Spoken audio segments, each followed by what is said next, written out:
Hello viewers, welcome again. তো last night 25 মে আমরা চলে গেছিলাম অভয়নগর একটা ট্রাইবাল বিয়ে বাড়িতে।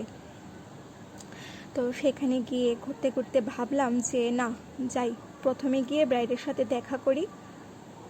তো যাওয়ার পথেই দেখো, তোমরা দেখতে পাবে যে বাঁশের মধ্যে কাজ করানো কিছু ছিল, তার মাঝে মাঝে আবার কলা গাছ ছিল। ট্রাইবাল বিয়েতে নাকি সব রিচুয়ালস এখানেই হয়ে থাকে। তোমরা কারা কারা আগে ট্রাইবাল বিয়ে বাড়িতে গেছো আমাকে জানাও। দেন আমরা চলে গেলাম ব্রাইডের কাছে। এই দেখো, আমাদের বাড়ির পুচকিটাকে ব্রাইডটাকে সুন্দর আদর করছিল।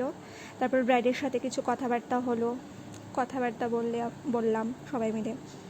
তারপর একটা মিরর ছিল ব্রাইডের রুমে, ওইখানে গিয়ে আমি আর আমার যা কিছু পোজেস দিলাম আর কি। এইবার তাহলে যাই অন্য জায়গায়, বলতে সেই আমার ফেভারিট পাকোড়া জোনে গিয়ে কফি আর পাকোড়া নিলাম।